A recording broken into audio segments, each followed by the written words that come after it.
A-Level Biology 9700, Paper 4, Variant 1, October November 2024, question number 3 and 4. And question number 3 is during aerobic respiration, cells respire substrates such as glucose to produce ATP. So, some events that occur during aerobic respiration are the respiratory substrate breaks down into smaller and smaller molecules. These series of reactions are described as catabolism. Coenzymes takes place in various reactions. In some reactions, coenzymes are reduced or oxidized, so carbon dioxide is released. Uh, Aerobic respiration occurs in 4 successive stages: glycolysis, link reactions, Krebs cycle, and oxidative phosphorylation. So complete table 3.1 to show which event occur in each stage of aerobic respiration. First of all, the question arises, what is aerobic respiration? The type of respiration which takes place in the presence of oxygen. Cells respire substrates. Substrates, the nutrients, which can be lipids, which can be carbohydrates or proteins. So these are the respiratory substrates. And as a result of this respiration, uh, ATP is released. So some events which takes place in aerobic respirations are, first of all, the respiratory substrates break down into smaller and smaller molecules into their basic components, and then the breakdown of these respiratory substrates is called as catabolism. Catabolism, during which the substance or the molecules are broken down into their simple components. So coenzymes take part in the various reactions. So enzymes participate, and they are reduced or oxidized as well. So as a result of this respiration, the carbon dioxide is produced. So this is the aerobic respiration. So carbon dioxide is produced, large amount of energy is released in the form of ATP. So aerobic respirations occur in 4 successive stages. The 4 successive stages are glycolysis. First of all, what is glycolysis? So the first step in the process of aerobic respiration, the first step is glycolysis. And glycolysis takes place in the cytoplasm. It takes place in the cytoplasm, and you can say here the breakdown of glucose has to be taken place. So the starting is glucose C6H12O6. It will break down into, at the end of this glycolysis, there will be the formation of 2 pyruvate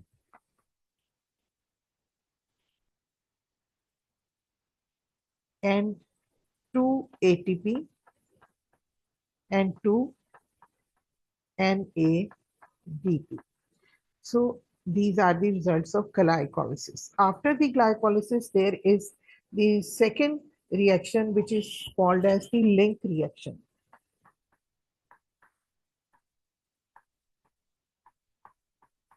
So during the link reaction, the two pyruvate molecules. So two pyruvate molecules which are obtained from glycolysis, they will be changed. At the end product will be, there will be the formation of 2 acetyl CoA, and there will be the formation of 2 NADH, and there will be the formation of 2 carbon dioxide molecules as well. So this is the end product of link reaction. And the third is Krebs cycle. So it is 2, the first glycolysis, second, and the third one is the Krebs cycle. Krebs cycle, which is also called as citric acid cycle. So during the breakdown of the this Krebs cycle, what happens? the two molecules of acetyl-CoA. Two molecules, these are the acetyl-CoA. They will be changed into 4 carbon dioxide molecules, 6 NADH and 2 FADH and plus 2 ATP molecules. So in this way, there will be the formation. Now the fourth reaction I would like to write over here. So the fourth reaction is the oxidative phosphorylation. 4 step, you can see the first step is glycolysis in aerobic respiration, and the second is link reaction, and third is Krebs cycle, and fourth one is the oxidative phosphorylation. And oxidative phosphorylation, the starting points are NADH, FADH, and then oxygen molecule. So end product of this is the ATP molecule, formation of ATP or release of ATP molecule with water molecule. So in this way, I would like to explain it again that during the aerobic respiration, the main purpose is to release of ATP molecules, because during aerobic respiration, the substrate molecules are broken down into their simple components. As a result, carbon dioxide and water are produced, and when water and carbon dioxide are produced, large amount of ATP molecules are released. So here I would like to say the first stage glycolysis starts with the when the substrate molecules are the carbohydrates C6H12O6. So at the end of glycolysis, there is formation of 2 pyruvate molecules, 2 ATP molecules, and 2 NADP molecules. And in this reaction, second reaction ends, which is link reaction. 2 pyruvate molecules are changed into 2 acetyl-CoA, 2 NADH, and 2 carbon dioxide molecules are released during this reaction.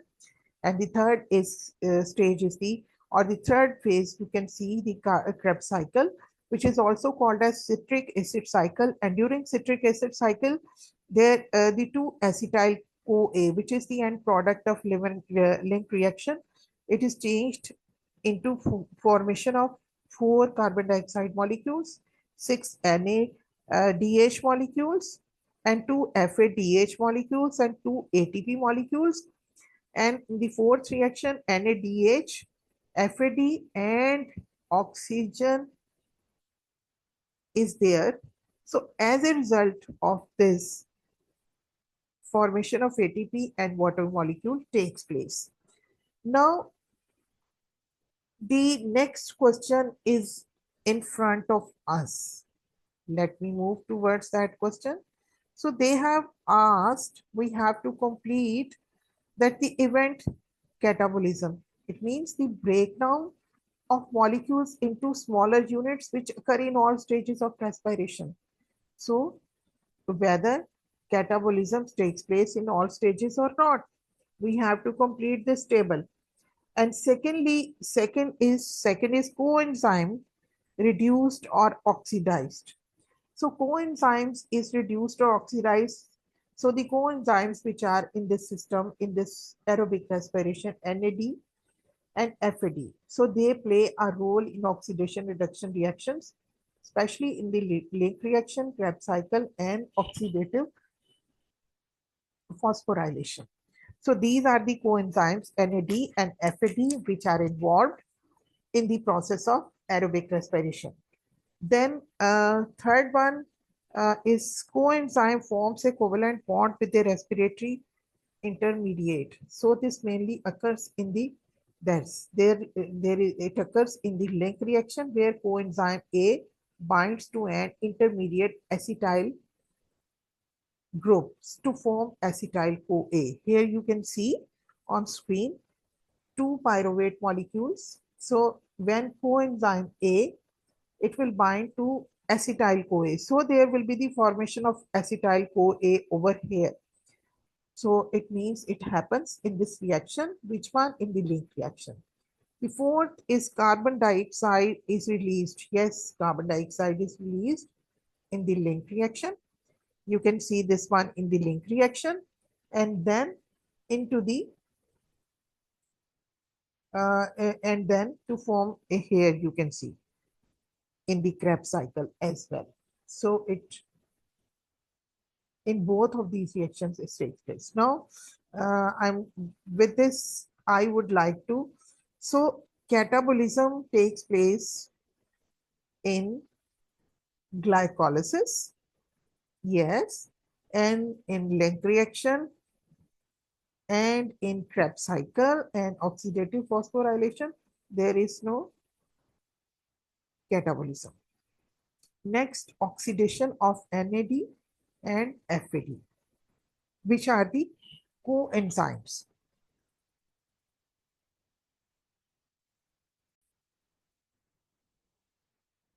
And they are oxidized or reduced in glycolysis. They are oxidized and reduced. You can see in glycolysis, NADP, it is in the reduced form, NADH again in the second and in third and in fourth. So they are reduced or oxidized in all four stages of aerobic respiration. And then coenzyme A. So in the first reaction, you can see forms a covalent bond. There is no formation of covalent bond, only this glucose molecule is broken down into two pyruvate molecules which consist of three carbon molecules. So two molecules of pyruvate are formed as a result of breakdown of this glucose molecule. So we can say that a coenzyme forms a covalent bond with a respiratory intermediate. So in this, there will be no intermediate molecule, and it takes place only in link reaction. In link reaction, when acetyl-CoA, formation of acetyl-CoA takes place in the link reaction.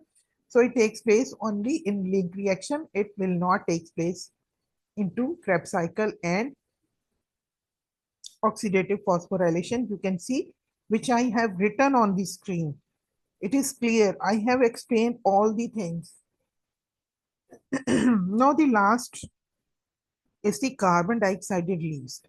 In glycolysis, there will be no release of carbon dioxide. Carbon dioxide is released in the second stage. You can see over here the formation of carbon dioxide in the link reaction. And then in the Krebs cycle, you can see four molecules of carbon dioxide released. So they are released into the second stage and third stage. In the fourth stage, oxidative phosphorylation, there is the release of oxygen molecule. Oxygen molecule, oxygen is used and water is formed over here. So carbon dioxide is not released during this reaction. So in this way, you can complete your table. First of all, you have to write the key points as I have written. So these are the key points which I have written. In the light of these key points, you can complete this table very easily. Now, after completing this table in detail, I would like to move towards the next question. A new handheld technological device shows the main types of respiratory substrate being used in the cells of a person. The device consists of a carbon dioxide sensor and an air flow meter. So here you can see uh, the person inhales through the device for a fixed time and then exhales into it. So there will be the use of this. The device calculates the respiratory quotient value to show whether the cells are mainly respiring carbohydrates or lipids. For your convenience, I have already written the answers. I will only explain. So Question is, explain how the device calculates the RQ respiratory quotient value and how this shows whether the cells are mainly respiring carbohydrates or lipids. So first of all, how this device calculates the respiratory quotient and what it tells us about the respiratory substrate. Okay, first of all, what is respiratory quotient? So the respiratory quotient is the ratio RQ is equal to carbon dioxide produced to oxygen consumed.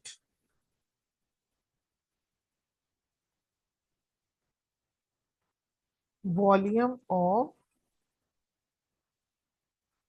carbon dioxide produced divided by volume of oxygen consumed.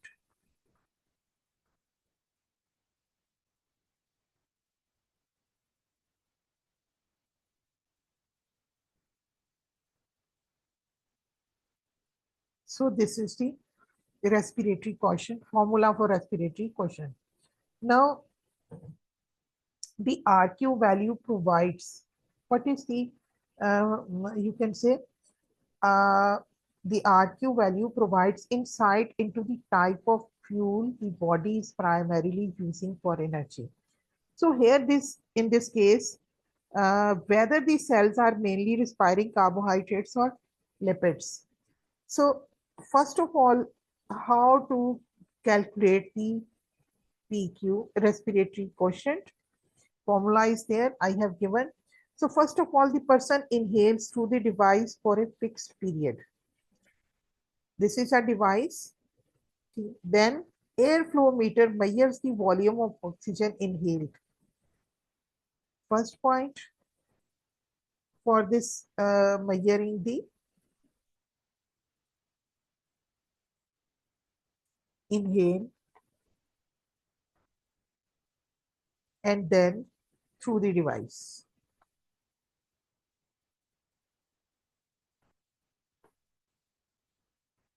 And second, the airflow meter will measure air flow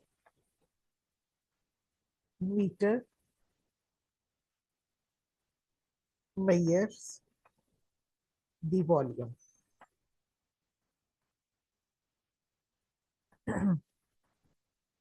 Measure the volume of oxygen inhaled. And the third step, the person exhales.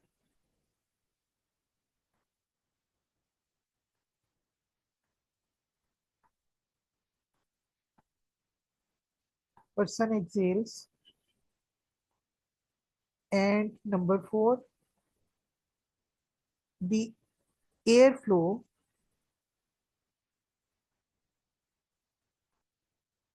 measures the carbon dioxide exhaled or released. So in this way, it will be used. Then by taking the amount, we can find out the respiratory quotient. So device calculates the volume of oxygen consumed by subtracting the volume of oxygen in the inhaled air from the volume of oxygen in the exhaled air. So the device calculates the RQ using the formula mentioned. RQ is equal to volume of carbon dioxide produced over volume of oxygen consumed. So for carbohydrates, the RQ value will be 1, and for carbohydrates, the value is 1. How this value is 1? We will move towards the equation C6 H12O6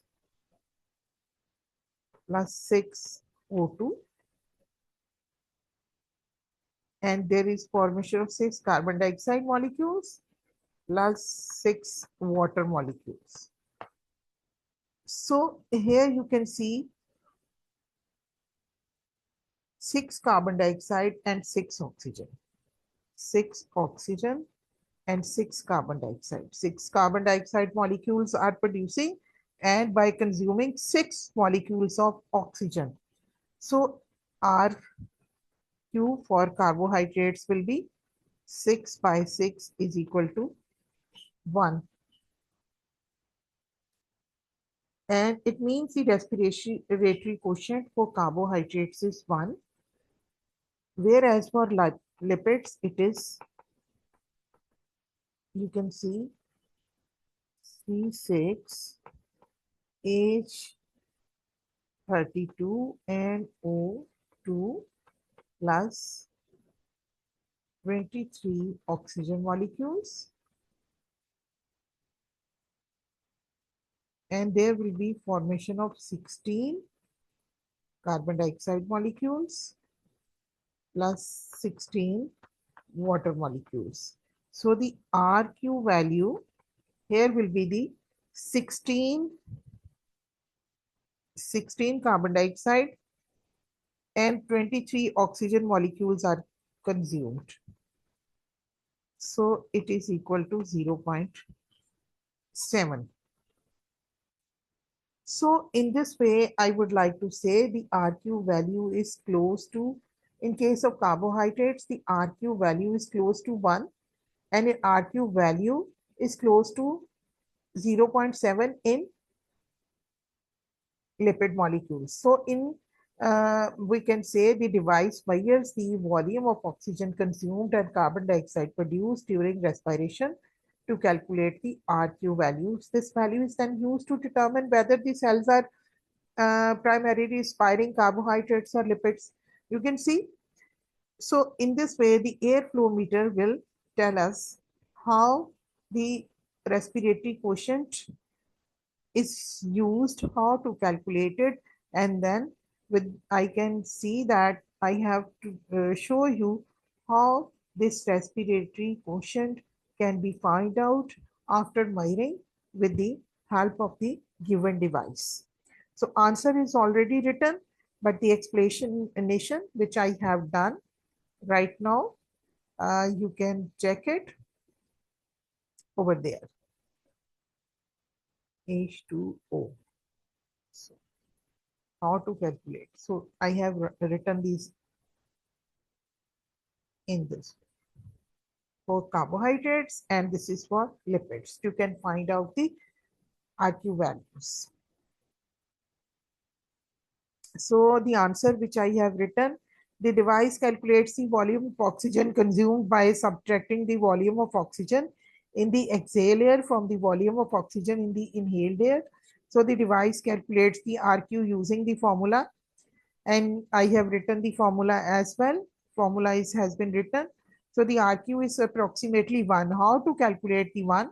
I have told you this because the amount of carbon dioxide produced is equal to the amount of oxygen consumed in the complete oxidation of glucose when the lipids are the primary substrate. So the RQ is around 0.7. This is because the lipids contain relatively fewer oxygen atoms. Fewer oxygen atom. Oxygen concentration is less in lipids as comparison to carbohydrates. You can see 6 oxygen molecules are consumed and 6 carbon dioxide molecules are produced as a result of this aerobic respiration. But in case of lipids, you can see 23 oxygen molecules are used,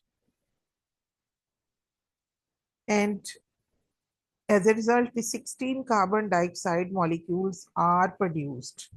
So this is because lipid contains fewer oxygen atoms compared to, so respiring more oxygen to fully oxidize them and producing less carbon dioxide in proportion. So this is all about this question. Now we are moving towards the next question.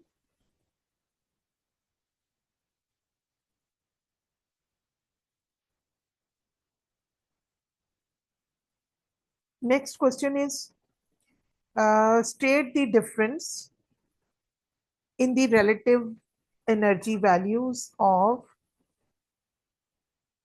carbohydrates and lipids as respiratory substrates and explain the reasons for the difference.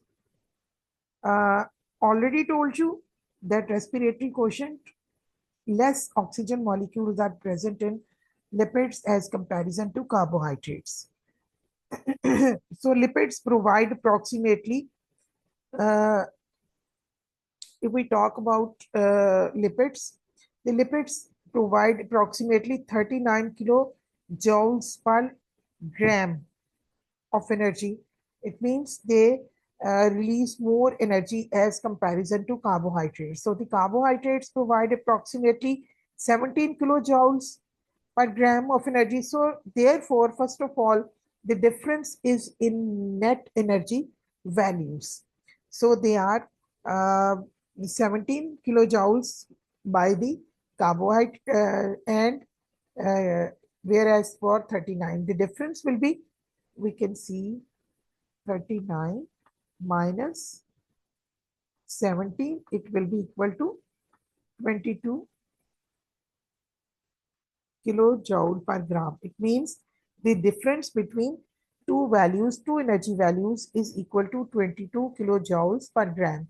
So this significant difference in energy content comes down to the chemical structure of these molecules.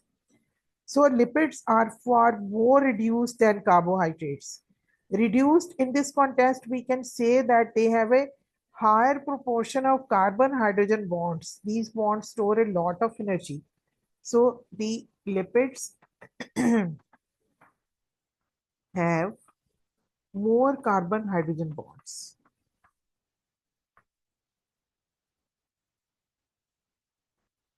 linked together. So when these carbon-hydrogen bonds break, so as a result of this breakdown, the large amount of energy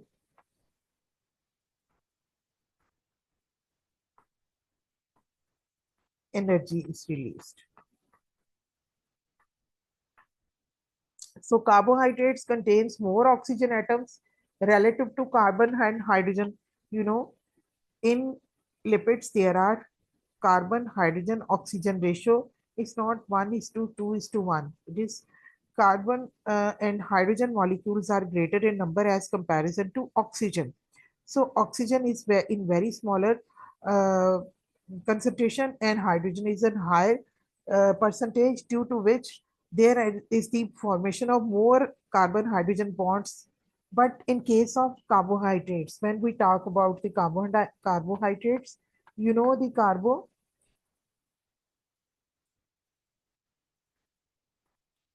carbohydrates have 1:2:1 ratio. So due to which the carbon hydrogen bonds are lesser in number,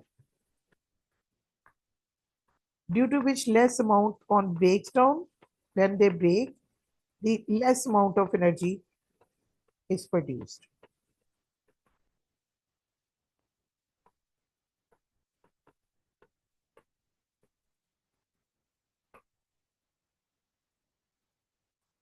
So they already partially oxidized. So lipids, on the other hand, require more oxygen to be fully oxidized, but this process needs a greater amount of energy. So we can say that the lipids are more concentrated form of energy storage due to their high content of energy-rich carbohydrates bonds. Although carbohydrates are often used as a quicker source of energy due to their easier breakdown. These are the carbohydrates. They are immediate source of energy. And lipids, they give large amount of energy.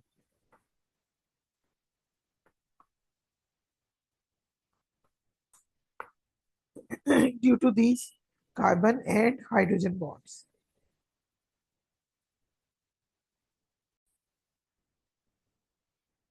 After this, we are moving towards the next question. And next question is, the leaves of Mimosa pudica plants are made of a number of structures known as pinnae. The pinnae to fold when the leaf is touched. This closes the leaf. Figure 4.1 shows an open leaf of M. pudica before it is touched. Figure 4.2 shows the same leaf that has closed after being touched. So you can see when it is touched, the touch me not plants in simple sense. We can say that a touch stimulates to an M. pudica leaf causes an action potential to be generated. The action potential results in changes in cells which cause the leaf to close. So figure 4.3. Figure 4.3 shows the mechanism in M. pudica cells that causes the leaf to close. So action potential after touch stimulus after touch, the protons pumped into extensor cells. And then as a result of this, the chloride and potassium ions move out of the cells. When these ions move out of the cells, so at that time, the water potential is increased over there. So as a result of this increase in the water potential, the water moves out of the cells by the process of osmosis. You know, when water is in higher water potential, it will move towards the lower water potential. Then the cells become, due to when water will leave the cells, the water becomes placid, due to which we will feel that there is the closure of the leaves takes place. So the leaves of M. pudica and the leaves of Venus fly traps move in response to touch stimuli, but the mechanisms that causes the responses are different. Describe the differences between the mechanism shown in figure 4.3 and the mechanism that causes the closure of the modified leaves in Venus flytrap. Venus flytrap, you know, these are the carnivorous plants which depend on insects for food. So they get the nutrients from the uh,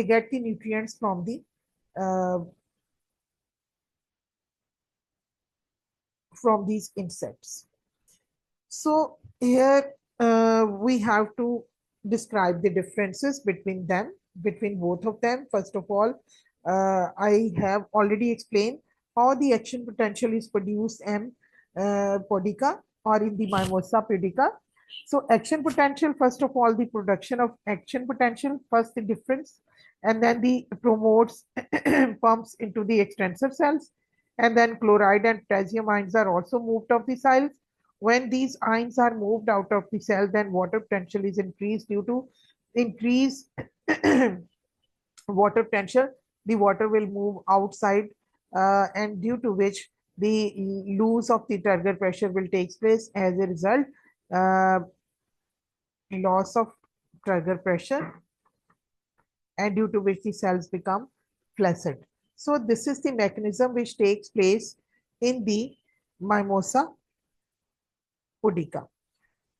But in case of Venus flytrap, the response is little bit different from here. So what happens in the Mimosa? First of all, there are two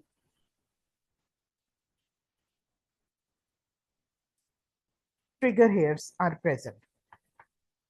So hairs, two hairs sensitive, you can see hairs are present which are triggered.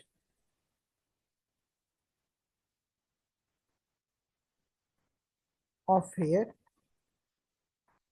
and how they are triggered, how they are any insect, when any insect is touched with the hairs.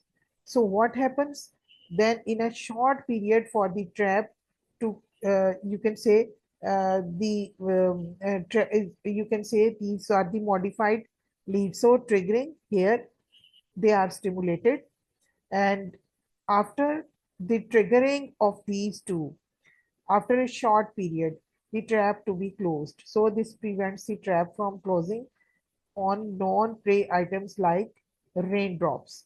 And then what happens? Secondly, first triggering of hair, and second is two triggers, means both of the hair has to be triggered. And third one is acid growth. And then number 4, snap closure. So again, I would like to explain this. So triggering here, the inside of the Venus flytrap has modified leaves, which have sensitive trigger hairs. So trigger hairs are there in them, and in the second step, what will happen? The two hairs must be touched within a short period for the trap to close. So this prevents the trap from closing or non-prey items like raindrops. And the third step, the acid growth. When the trigger hairs are stimulated, it initiates an acid growth response. This involves rapid cell expansion on the outer surface of the trap lobes, and then the trap closes, snap closes. So the rapid expansion of cells on the outer surface causes the trap to snap shut. This is mechanical response driven by changes in cell shape and trigger pressure. So this is the difference, and this is the action potential which is produced in venous flytrap. Venous flytrap. So I would like to, I have written all the differences between them, which I am going to explain right now. So first of all, there is the stimulus, how they are stimulated. First of all, the M. podica is generally stimulated. General stimulation is there. When anything or anyone touch the leaf, it will be closed. Whereas on the other hand, in case of Venus flytrap, the you can say the stimulation is when anyone touch the trigger hairs or any insect touch the trigger these trigger hairs, but in a very short time. Two of the you can say uh, hairs should be stimulated. And secondly, in case of you can say the eye movements takes place. Eye movement takes place in them, and the whereas in case of Venus flytrap, as a movement of hind turgor of loss of turgor takes place. Whereas in case of Venus flytrap, the acid growth takes place. I think I should write general stimulation and touch to trigger here. Stimulation by movement of hinds, and in the second, in over here, there will be the acid growth.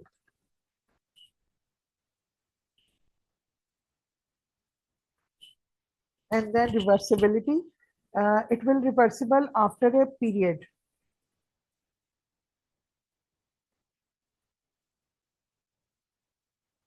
After a short time.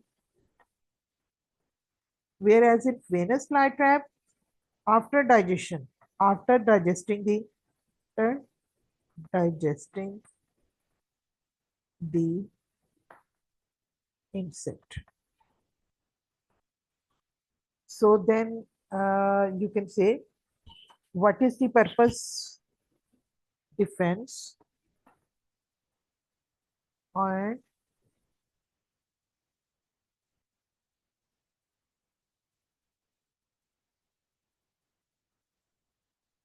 capturing insects for nutrients. So these are the 4 points. And the first here on this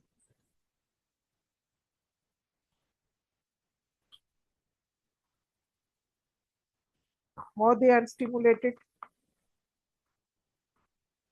stimulus, and then mechanism, and number 3 is the speed. We can say very fast, very slow.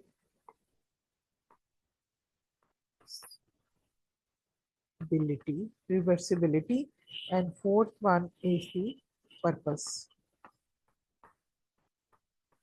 So here I would like to explain it again because I have written all the key points over here. Now I will explain on that. Here you can see this part shows the I have differentiated on 4 points. First of all, you can see the mimosa plant, when generally anyone touches the leaf, it is closed. So it means general touch is required for it. Whereas in Venus flytrap, you can see when any insect touches the trigger hairs, which are very sensitive hairs, when they are touched by insect, then the action potential takes place, as a result of which the trap is closed. But a very short time is required for all this mechanism. So in case of mimosa plant, the mechanism is started when the movement of the ions takes place out of the cells. And in case of Venus flytrap, there is production of acid growth. And in the third point is reversibility. When they are the reversible process takes place, that is after closure of the leaves, when they will be open again.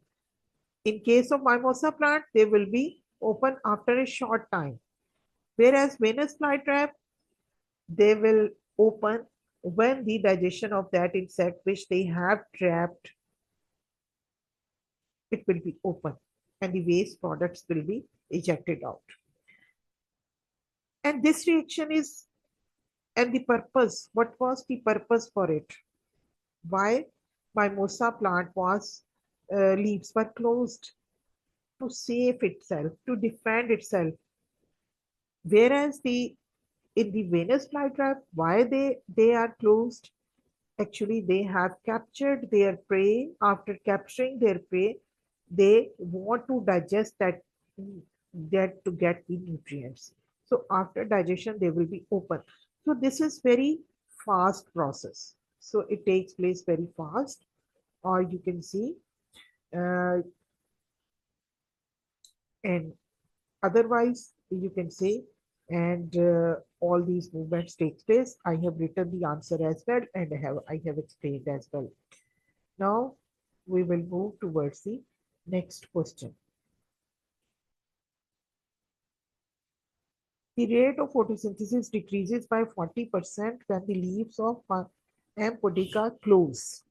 So explain why the rate of photosynthesis decreases when the leaves of M. pudica close. And you know, very simple answer over here can be given, uh, rate of photosynthesis decreases when the leaves of Mimosa pudica close.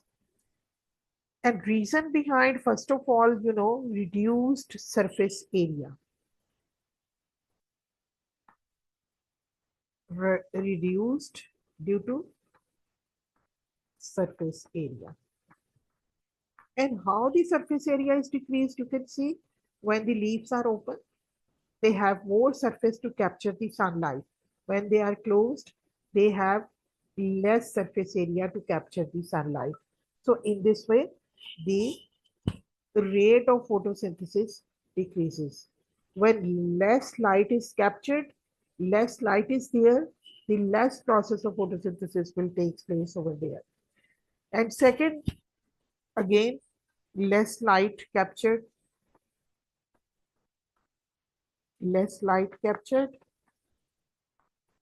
So less surface area is there, less light will be captured, and when less light is captured, so we can say the photosynthesis relies on capturing light energy. So chloroplasts, the organelles where photosynthesis occur contain pigment like chlorophyll that absorb light.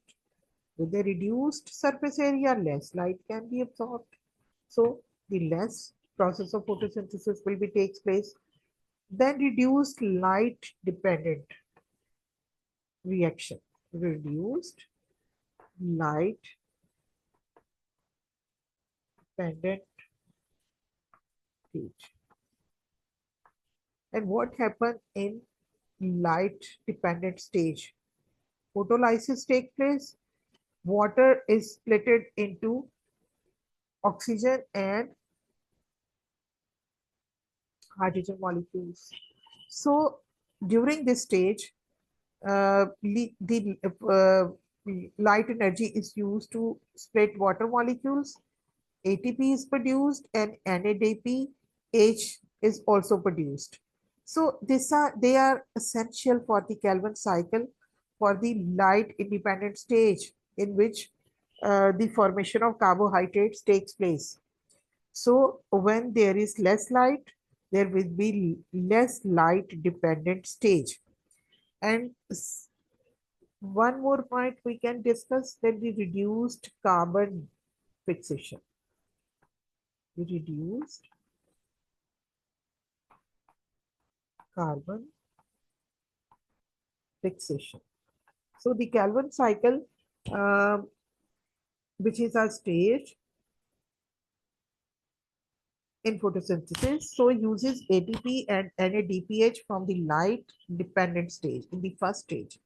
So to fix carbon dioxide into sugars, because the carbon dioxide is hydrolyzed into, reduced into carbohydrates in the second stage, light independent stage. So in this case, when the less ATP and less NADPH are available, the rate of carbon fixation will decrease. So closing the leaves is like putting a shade over them. So less light gets through, so the plant cannot make a much food. So there can be the other additional factors which can play a role. As for example, stomata will be closed, leaf closes might also lead to a partial stomata close. So tiny pores, the what are stomatas, which are the tiny pores which are present uh, on the underside of the leaves for the exchange of gases, and the temperature also play a role. So leaf closes might slightly affect the leaves temperature. So if leaves temperature is decreased, then what will happen? There will be the reduction in the photosynthesis process. If there is high temperature, if temperature is increased, the process of photosynthesis is also increased. So in this way, we can say these are the factors which due to we can see that which takes place when there is um, the closure of the leaves of Mimosa pudica. Now we are moving towards the next question. Plants can carry out cyclic photophosphorylation and non-cyclic photophosphorylation. During the light-dependent stage of photosynthesis, the process occurs at the grana of the chloroplast. So outline the similarities and differences between cyclic photophosphorylation and non-cyclic photophosphorylation. So first of all, we will start between the similarities and differences. So first of all, what are the cyclic and non-cyclic? These are the photosystems which are present in the plants. So light dependent stage. So first of all, what will be the similarity between cyclic? I would like to write here similarities. Similarity. The first similarities is the both of these cyclic and non-cyclic photophosphorylation are driven by light energy absorbed by pigments in the chloroplast. Both will absorb energy. In both cases, energy will be absorbed.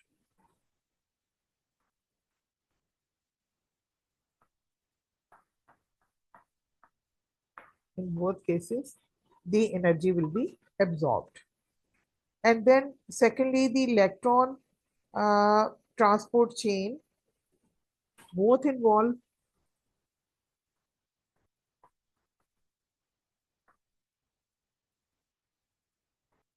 electron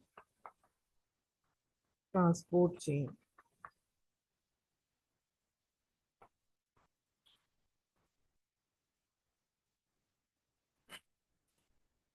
ATP is produced in both of these.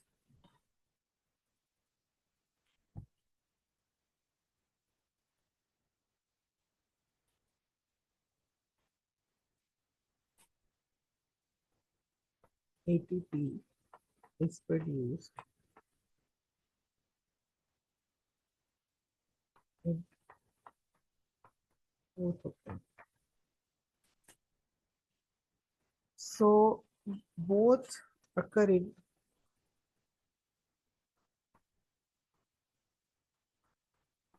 thylakoid membranes.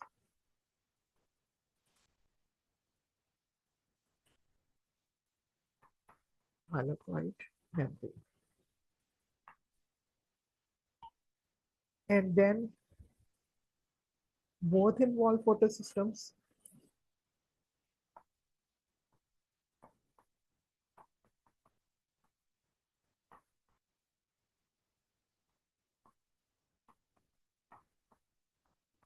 So I have written these similarities. Now the dissimilarities. I will explain it again after writing these. Uh, First of all, the cyclic photophosphorylation is, and the other one is the non-cyclic photophosphorylation. So the cyclic photophosphorylation contains the photosystem 1. When the differences are there, I think I should involve PS1, whereas other one did PS1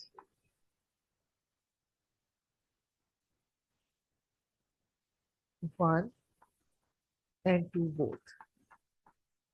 This one is cyclic and this one is non-cyclic. And electron flow, electrons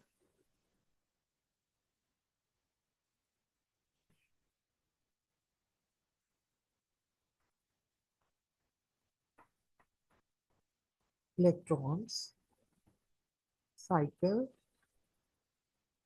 back to PS1.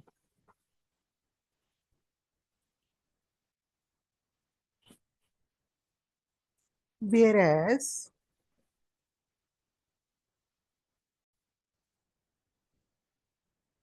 in non-cyclic, you can see the electrons do not return to photocycle 1 because it is cyclic. Do not return to PS1. The excited electrons, you can say they will come back in case of cyclic, whereas in non-cyclic, they will not come back. And third is ATP production. ATP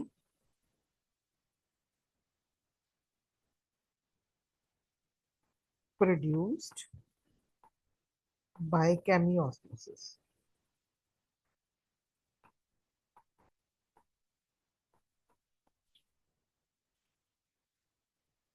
and in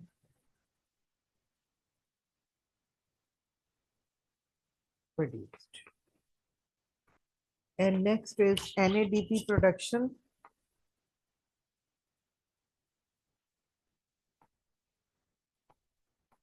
DPH production will not know, whereas in it will take place in the non-cyclic production, NADP production.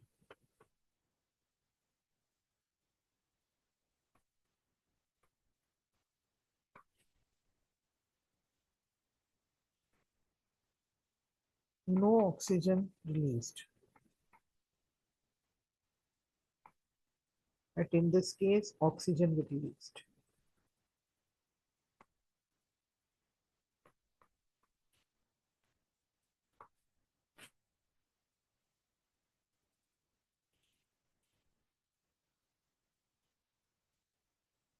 So there are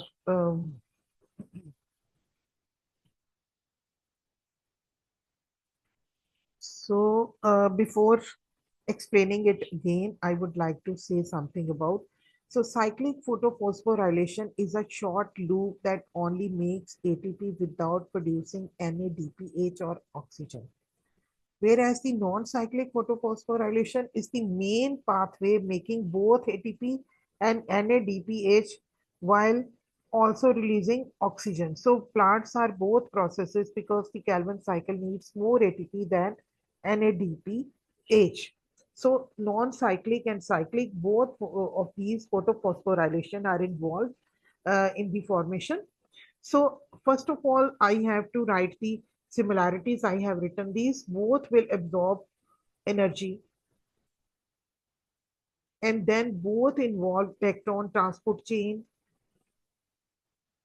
And third, ATP is produced because the function is to produce the ATP molecule. So they in both of them, whether they are used, they have photosystem 1 or 2, so they have to produce the energy. The form of ATP. So both occur in thylakoid membranes. So these are the similarities. That is, both of these whether they are cyclic or non-cyclic. So the differences between cyclic and non-cyclic. First of all, the cyclic will use only the photosystem 1, whereas the non-cyclic use the both photosystem 1 and photosystem 2. Both of these systems are involved. And the third, electron in the electrons are excited uh, in a linear way. That is, the electrons will come back to photosystem 1. So they will move in the cyclic form, whereas they will not return in the non-cyclic pathway because they are, this is not the cyclic pathway, so they will not return. So ATP will be produced by chemiosmosis, same. The ATP is also produced in a non-cyclic photophosphorylation, and there will be no production of NADPH. But in case of non-cyclic, there will be the formation of NADPH molecule, and then there will be no oxygen. Whether oxygen production, there is splitting up of oxygen. So oxygen is splitted up, water is broken down, and as a result of water breakdown, the oxygen is splitted it up. So, but in case of non-cyclating, the oxygen is, you can say, used. So, I have explained this. I written the similarities and dissimilarities both.